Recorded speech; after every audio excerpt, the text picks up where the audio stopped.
You're listening to Estrogen Dropouts. Hey guys, welcome back to Estrogen Dropouts. I'm one of your hosts, Erin. And I'm your other host, Elizabeth. And today we are talking about your birthday and expectations of someone else throwing you a party. Or, get this, Erin just threw herself her own birthday party, which I think is fantastic. But I imagine this probably would make the average person very uncomfortable. So when I got the invitation from her, I was like, oh my gosh, she's throwing her own party. And I immediately was like, this is awesome. But then I was like, but it also felt a little weird because usually we don't throw ourselves our own birthday party. So let's talk a little bit about that. And she also made it super fun and did a Golden Girls theme. And it was accompanied by a text that said, I know that this is my birthday, but I really want to celebrate my girlfriends and how much they mean to me in my life. And so it was really cool. Anyway, Erin, tell us, how did this happen? Yeah, last year I turned 55, so in 2025, and I had wanted to throw a really fancy tea party and have like all my girlfriends dress up. It wasn't like going to be a birthday party. I don't have a cake and people don't sing to me. Wasn't what I was imagining, but it was more like I wanted to celebrate. Just like I felt like 55 just seemed kind of like they call it like lucky nickels or something is the term that they say for 55. And so I had kind of been planning it in my head leading up to it, but then right a couple months before I found out that my cousin was going to be coming to Savannah, and my mom was like, I want you to come down to see your cousin. So I ended up spending my birthday in Savannah, and my two older boys were there. So it was great. And I got to see my mom and my sisters. And then I kind of had just put it out of the back of my head because I could have thrown a tea party any other time, right? I mean, it wasn't necessarily that it had to be on my birthday. But as we were getting ready to come up on my next birthday, I was like, I think I want to do that again. But I decided I'm not going to do a tea party. I decided to do a Golden Girls because, we're older than the Golden Girls are when they were airing that show, which is just mind blowing to me because they all look so old. I mean, I know they made them look old, but funny enough, a few months before my birthday, I was talking to my mom, and she's here visiting me right now. And she was saying, and it was not about me, but talking about somebody throwing a party for themselves for their birthday. And she's like, who throws their own birthday party? And I'm like, well, I'm actually thinking about throwing my own. And so I just decided life is too short. And I'm in a lot of groups on Facebook that are midlife groups. And it is a recurring post, different people who will say, my birthday, and not a single person in my family did anything for me, got me a present, got me a cake, wished me happy birthday or anything. And they'll say like, I make sure all of my kids feel special on their birthday. I make sure my husband gets presents on his birthday. And they're bitching about it. And most of the people in the group are like, do what you want on your birthday, like throw yourself your own party, book yourself a stay in a hotel, or plan a fun night out with your girlfriends for your birthday. And I just decided that, it's not that my husband would throw me a party and he has threatened in the past to throw me a party. And I'm always like, no, I don't like being the center of attention. But because it was like Golden Girl theme and it was like, thank you for being a friend, I felt like it wasn't like about me. It was just more getting together all the ladies from the different segments of my life and just a chance for everybody to come together, which we do have to talk about that aspect of like bringing together all the different areas of your life because some people are against it, some people are for it. So It was super fun. I told everybody there wasn't a requirement to dress up, but I sent everyone a quiz so they could find out what Golden Girl they were, because, they're all very separate personality types, and take the test and then channel your inner Golden Girl. So if you were Blanche, which you got Blanche, right? Mm-hmm. Blanche is just dramatic and, she's always dressed to kill and just a little bit, sometimes what people would call too much. And so it's like, you don't have to dress like Blanche. I didn't expect people to get wigs, although some people did, but just channel her. If you're Blanche, you're going to come and you're going to be kind of blinged out and you're going to be dressed up. And if you're Rose, Rose is kind of the sweet one who never has a bad thing to say about anyone. And she's always kind of a little bit ditzy, but not dumb. And, she's like pearls and like still a little bit dressy, but more dowdy. So it was fun. I love that. I love this idea. One, my daughter has done this. Hannah, she's my oldest and she's my spunkiest. She's thrown her own party since she was 21, collaborating with her friends. And she's 25 now. So for the past 4 years. And she's like, I want to do something on my birthday. And she's like, what ideas? And then people give her ideas and then she kind of takes it and runs with it. And there's always a theme. So she was the first person I think I heard of doing this. And then you did it, which I was just thinking it was like a younger person thing. But I love that you did it because I think so many times we often have expectations about how we want our day to go or what we think we deserve. And as women and mothers, we do it all. We literally buy all the gifts, get the cake, do the food, make the reservations. Like our children would not have had like a quarter of the good birthdays as we provided them. And so it is really disheartening if that same effort cannot be returned to us on 1 or maybe 2 days a year, because we do it for Christmas, birthdays, like everything. We're always there doing it.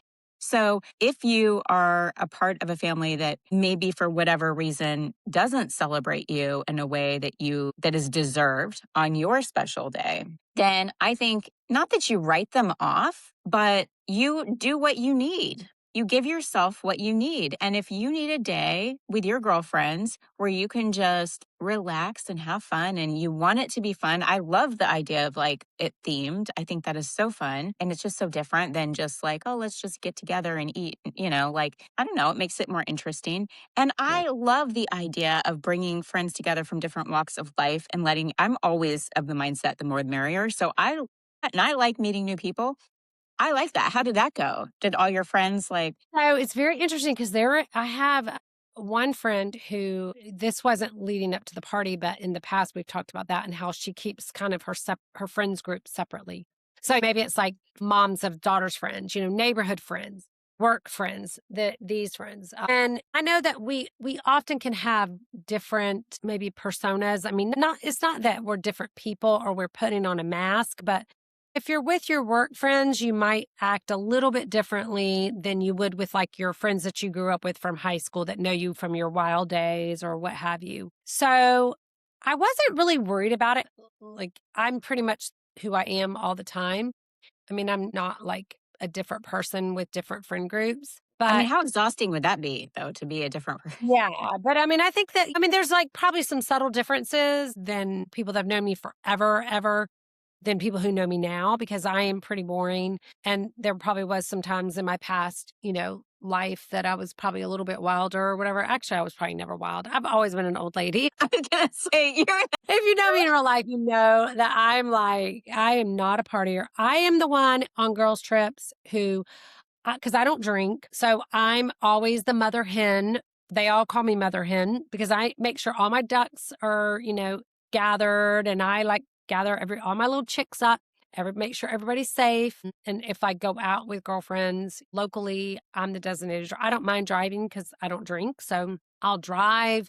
I'll be responsible for everyone. I am definitely an old lady and I'm not a big, like, I don't want to go to clubs. I don't want to like just like get hit on. I don't want to like put myself in certain situations. A lot of noise like that. I'd rather just like sit at a brewery or a winery or a place where you could talk and have conversation. Anyhow, well, there was one little tiny, I wouldn't call it like in my one friend group, it's like we all had kids that went to the same school. And so one of the friends texted me the day of the party, like, hey, is so-and-so going to be there? Because I need to prepare myself. And I'm like, what? Like, first off, our kids none of them are under like 23. So this was high school, middle school years. Yeah, so you're we went talking like 10 years ago. 10 years, yeah. Yeah. And I'm like, yes, she's coming. I'm like, but there's going to be a lot of other people here. So don't let it stress you out. And she's like, I'll just avoid her or something. I'm like, what? That's just so weird to me. I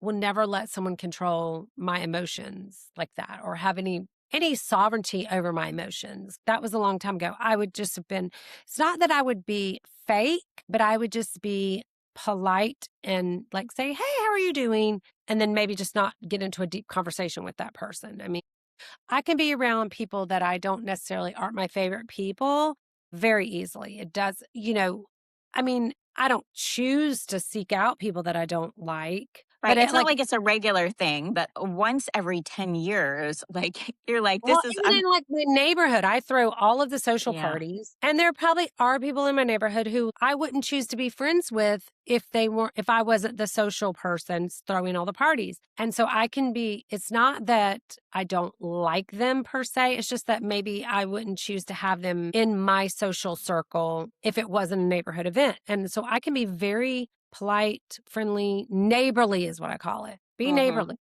Being neighborly is just like, hey, how are you? I don't consider that being fake. It's just being a grown ass adult and Yeah. managing your own emotions. And I don't ever expect someone to manage my emotions for me.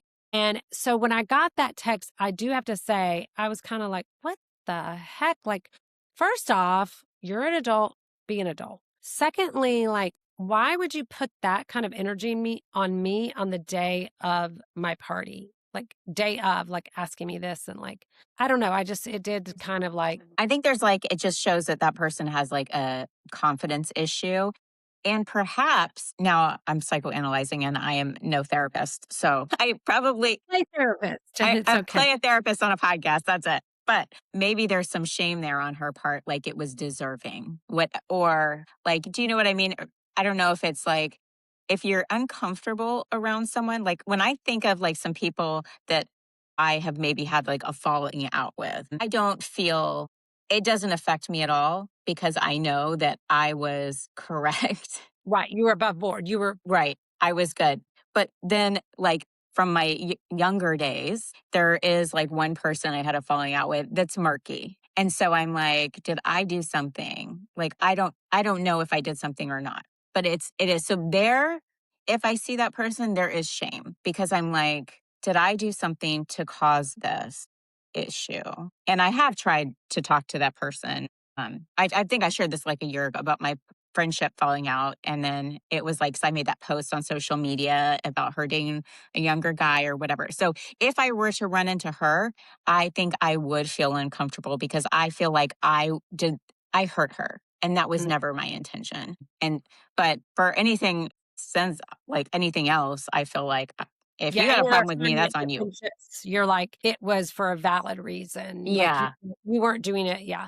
And I really have only ever had one friendship ever end. Like I don't have big falling outs or anything. I mean, you grow apart sometimes just Yeah. because you're busy and, it's like, or you had, maybe like if you worked someplace and they were your work friends and you saw them every day. And it isn't that you don't really like them, but it's just more of friendships of convenience that because you work together every day. And then when you change jobs or what have you, you still are very much friends with that person, but the opportunity to see them daily is no longer there. And so the friendship just naturally wanes but it's like if you saw them, you'd be like, oh my gosh, hug, how are Yeah. you? Where are the kids? What's going on in life? But you just might not. It's not a That's what I'm friendship. saying. Since your friend had some issue with it, she maybe thinks like she contributed and she left that like I'm really big into now like clearing the board,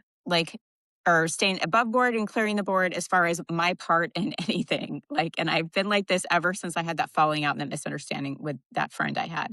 And so now it's always like I'm tying up any loose ends, fixing anything. Like I don't want anything to go like left murky or anything like that. Maybe it's because it was murky that I don't know, that it made her feel uncomfortable. Regardless, that's not on you, that's on her. And the way, if you do have anything murky in your life, like the way to overcome that would be to, you could just say it, like she could have just like went up to her and been like, hey, I haven't seen you in so long. How are you? And just started talking like nothing happened. Or she could address it and be like, gosh, I haven't seen you since that one thing that kind of went down with our kids. That was kind of weird. Like, Yeah. I hope that I feel like we're They good. That was finish like, past all that and they're all adults yeah, now. yeah. And just be Yeah. like, but I know that our kids had their thing back in the day, but everyone grows up. Like, I don't know, like just own I it. never lost friends over what my kids did. And I No, did me have, either. we should do an episode on this because I had one neighbor that my son and her son were friends, anyways. And then she came down to like tell me what my son did. And then it ended up being that her son. And I mean, it was a mess. But so, and I was just like, I know I didn't dislike her, because of that. It was more of just how she handled it that I was like, okay, I know I can't be friends with this person because she's batshit crazy. But I mean, it was like crazy. I know I haven't like ended a friendship over something with my kids, but I've ended friendships because I don't respect how they treat their own children. Yeah, that's a Like different I've story. pulled away. Like I haven't said, I'm It's not going like to be if your friend. your kid and your friend's kid had a falling out, you'd say, you guys need to now Yeah. if it was I mean, there's also things that obviously we're talking just the normal case, but worst case scenario, I mean, if they're like threatening your kid, they're gonna kill, I mean, Yeah, that's of different. course. But just like a normal little spat. And not having girls, it's not as common with boys to have those kind of like, you're not coming to my birthday party Yeah. or try to get girls to gang up, I'd say you need to work it out with Hmm. so and so and like let kids work it out because they typically will work it out if parents stay out of it. I mean, I know in this day and age of bullying, there are times where, in mental health issues, I'm not saying aren't exceptions, but most of the time encourage your children to work things out. So, but it ended up being fine. And I was going to say the one thing that I will say, if you're someone who is like, bring together friends from all your areas of your life. What I did is I tried to introduce people that I thought had like a common interest. So, for instance, one of my friends, she's a newer friend. She's done pet sitting for me and I love her. She's adorable. She's so fun. So I invited her. So I invited friends that were like months old to friends that are like 10 plus years old, even like 27 years old or whatever from when I was pregnant with my middle son. But so I'd say like, so one of my other friends that has like a little pet that they get a pet sitter for a lot of times. So I'm like, oh, have you met so and so? Because, she has a really cute dog and, oh, and she pet sits, and so then they ended up like chatting. And then one of my other friends who's really into health and wellness and the other friend who works for a health and wellness local clinic, so I tried to facilitate kind of like, oh, I need to introduce you to my friend that has a health and wellness, works at a health and wellness clinic. Yeah. And I think that's super helpful, especially for shy people, because it's like, I'm totally good and I can meet and talk to anybody, but I know that a lot of people are not like that. How did you deal with, because I think most people would be hesitant to throw their own party out of fear of rejection. They'd be Mhm. afraid that people wouldn't show up for them. And what does that mean to their self-worth and to their, like oh, they don't like me enough to come or I'm not worthy enough. Like, I think that's a big fear for people. And I did have that like, oh gosh, like what if people don't come? But then, I know that a lot of people have been introduced to the concept called Let Them by Mel Robbins because but that's a concept I've been very familiar with for like, since I started my yoga journey, back in my early 40s and started going to yoga and learning about what's called non-attachment, which is what let them is. And that I don't get tied into, I don't have attachments to the outcome. And it was always a really hard concept for me when my teacher was first explaining it. I was like, of course I'm attached. Like I have skin in the game, and I thought he was saying like, don't become attached to people. And I was just like, there's no way I can't be attached. But what it's more of is that they say having expectations, and this is kind of what it boils down to. So, like for the women that are in those midlife groups that I've seen where they're like, they have an expectation that people are going to treat them the way that they treat other people, and it doesn't always work that way. And so then you have to decide, like, are you going to continue to treat people and do things for people that maybe don't value you? And I mean, I know with your family, it's a little bit different. And my boys have always been super sweet. They never could understand when they were young and growing up, like, why didn't mom get a big birthday cake and have a big party? Because I threw parties for them. I had to throw theme parties. I mean, I had like a circus party with like baby pool where you walk the balance beam, and I did Star Wars themed birthday parties. I mean, I love a good theme. Anything that is a theme I can like latch onto and throw a great party. So they never could understand why I didn't have a big birthday party. And it's like, oh, when you're an adult, that's just, they were like so sad. Getting old sucks. Who wants to be an adult if you can't have a party with candles and a cake and balloons and go to Chuck E. Cheese? But so I think like, within your own family, it's different. And then that's when you have to have like good boundaries and talks and say, it's not like tit for tat. So like if let's just say that I was the one always doing everything and my family wasn't, I would say, this is my expectation, my minimum. In fact, I'll tell you a story. So my middle son and I have always butted heads. We're so good now. But growing up, he wanted to pretend like he was hatched from an egg. And I'm like, everyone knows you have a mom. It's just a known thing. You did not hatch from an egg. You weren't found on the doorstep.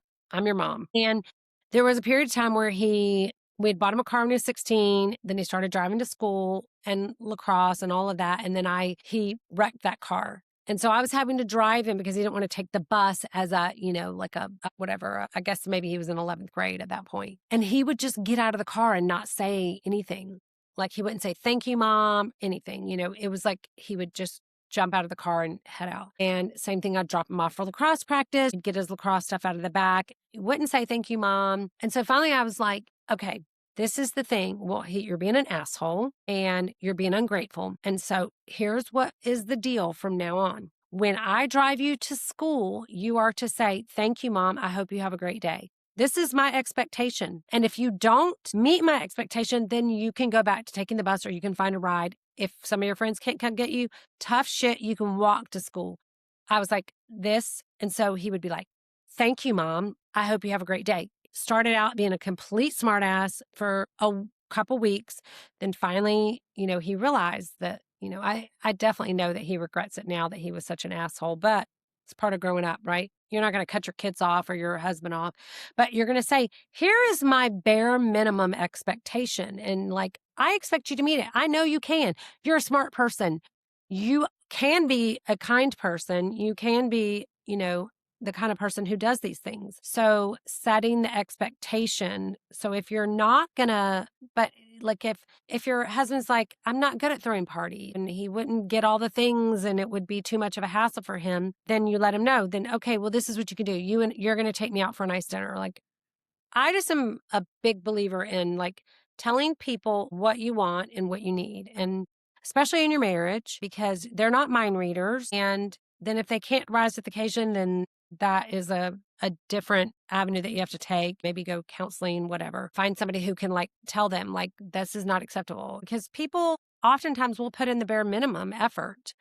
But anyways, back to the party. I just think that like for me, it was just, I wanted to celebrate not me, but like just life is short. I'm 56. I want to like celebrate my friends. I wanted to have my friends all around me. I wanted to like, and I said, no gifts, please, or please no gifts. I didn't want presents. I wasn't having it so like people could bring me stuff, which people still brought me presents, several people. And I was just like, I said no gifts. But one of my neighbors brought me a plant. So I was like, oh my gosh, who brought me a plant? That's my love language. Yeah.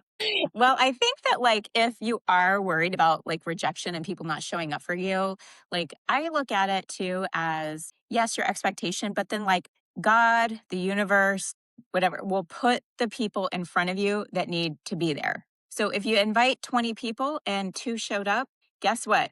The 3 of you together are meant to have that moment and to whatever exchange is going to happen, whether it be camaraderie and just getting closer or sharing a spark of insight that maybe wouldn't have come if everybody showed up because the conversation wouldn't have been as intimate.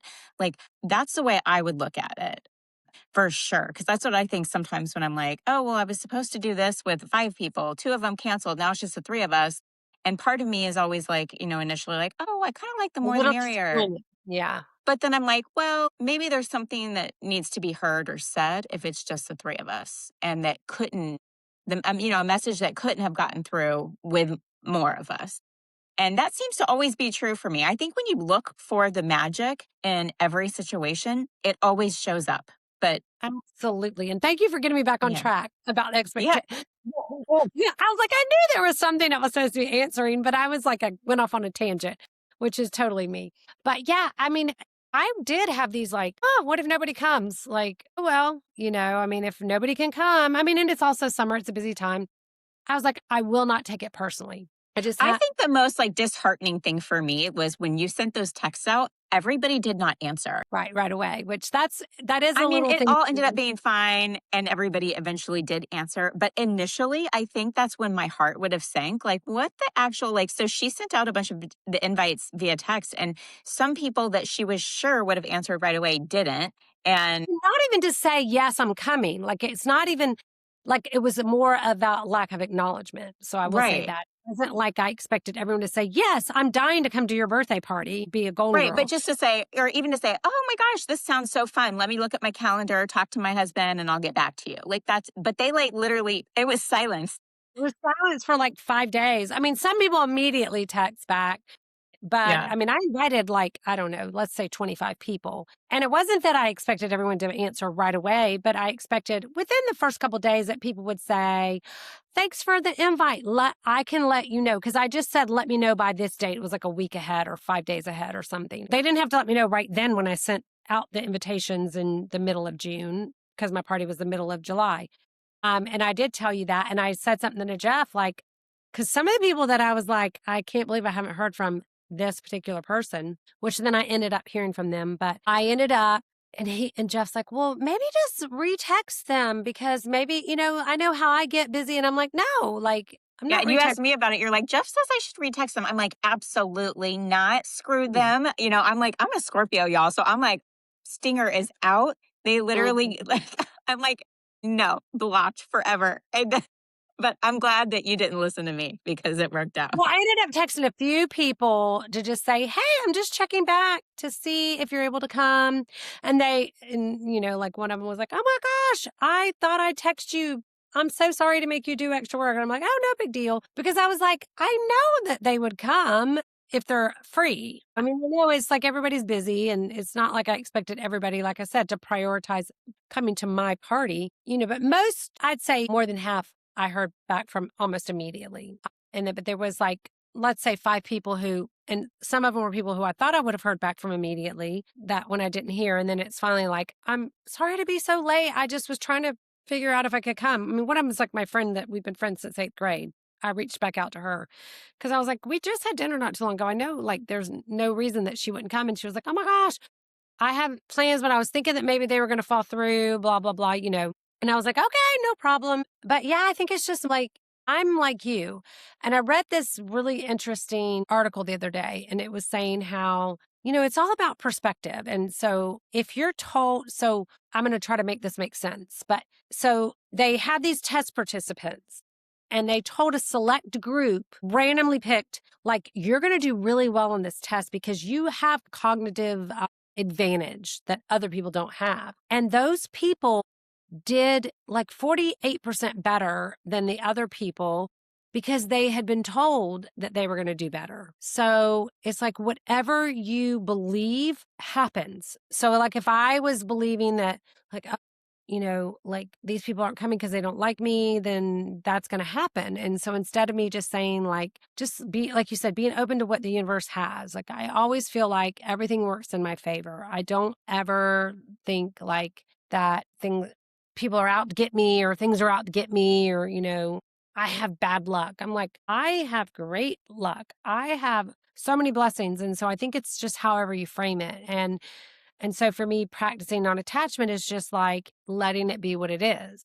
And so, as Mel Robbins says, let them, like, if people don't come, then let them. Then the people that do come, it's the right group, except Yeah, for the fact that you didn't get to come. But I know. I was that's a so poor thought. bummed. So, Yeah, yeah. that was, I would have loved to have come. So yeah, I had so much going on that week and I was planning on coming. And then all of a sudden it was like, I got, Well, you got a lot of family stuff going on, yeah. definitely. But even then, it's like, I would have loved for you to be there, but it still ended up being a great time, even with just the people that came. So, Yeah. So if you decide to throw yourself a party, even if it's not a birthday party, just like a gathering, if you've always been wanting to do something like this, I think that if we learn anything from what Erin's done, it's that the people that you assume are going to, don't have assumptions, because the people that you assume are going to respond right away maybe won't. And because that happened, she was like literally shocked. She was like, I just can't believe it. Like, it's so weird. And and it ended up all being fine, right? But things aren't going to just fall into place like we want them to. And that's Right. okay because they're going to fall into place as they should. And so, Absolutely. Yeah. So I suggest everyone should throw themselves a birthday party at some point. I had my last birthday party was when I was 13. I had a putt party.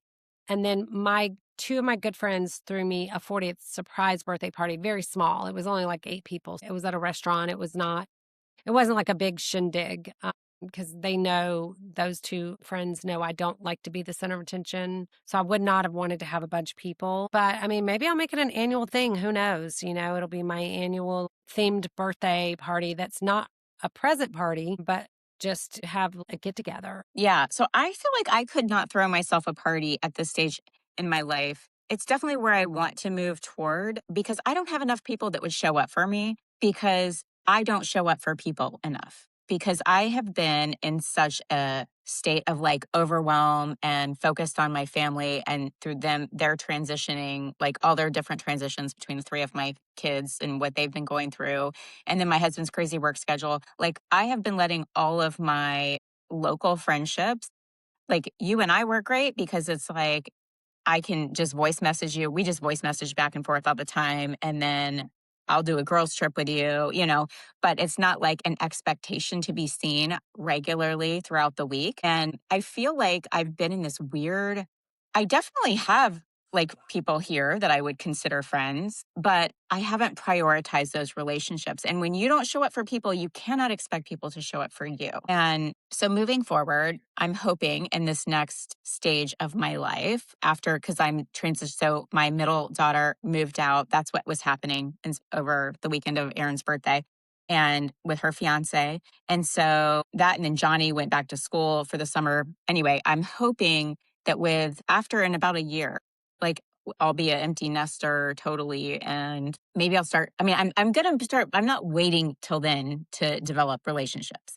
So now I'm walking once a week with some girlfriends and I still am doing my resolution that I started this year, which was one social event a month. I'm doing that plus the walking each week. But I would like to add some more friendship things, just to grow relationships. But it's like, I have to get out of my state of overwhelm. I think the hormones and all the changes, it's just taking all my focus. When did you feel like this at this stage in your life? Or am I I think just I've like, always been really social. Like my husband could just be at home with me and never need outside people. I need outside people. I've always needed it. Been in Bunko in my old neighborhood for, like 20 years in this neighborhood. I book clubs. I always, girls' dinners out at least once a month, something social. that's the way I used to be? I think perimenopause has hit me because it's like, I think around 46, 47 is when I really started to pull back. And so I think it's all like hormone. I don't know if it's hormone I mean, related. I think that, we all go through different phases. And I think you'd be surprised that it's not that you've not shown up for people because you're like, you don't want to show up for them. It's just your bandwidth has not allowed you to show up. So I think you might be surprised that people are more forgiving.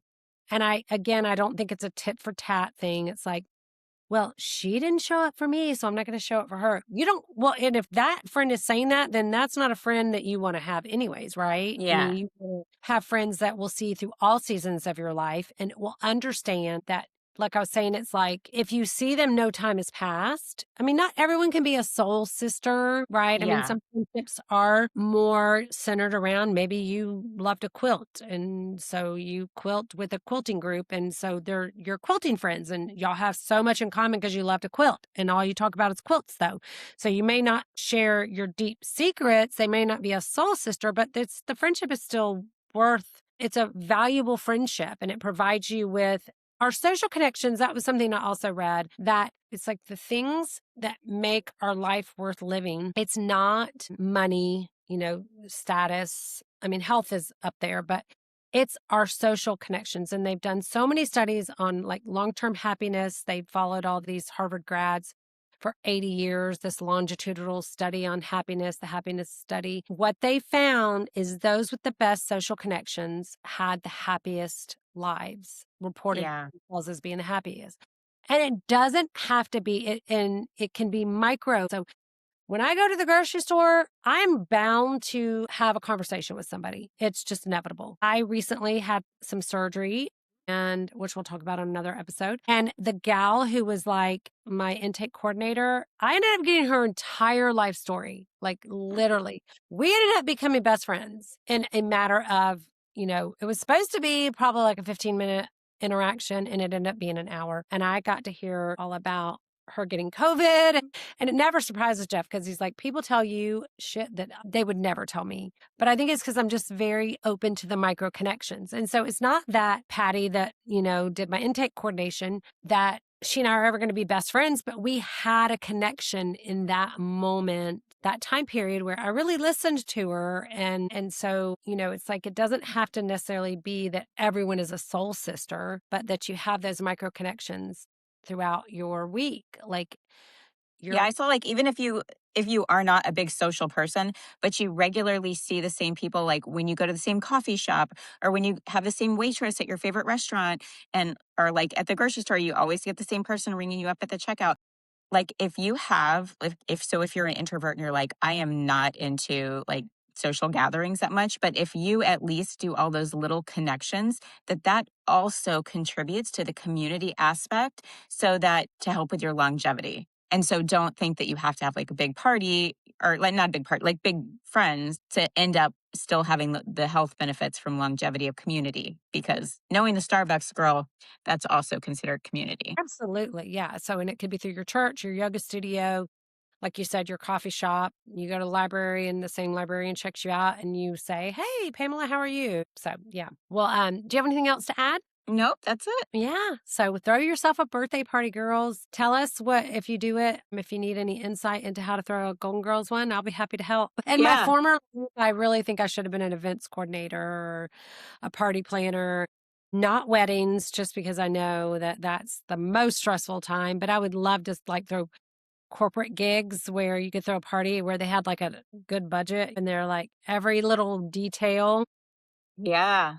It would be so fun. So bad. Well, you guys, if you haven't already, make sure you hit the follow button so that you can stay in the loop every week when we release an episode. And you can follow us on TikTok, Instagram, and watch full versions on YouTube. And we will see you next week. Have a great week. Bye-bye. Bye. This has been a production of Estrogen Dropouts, LLC.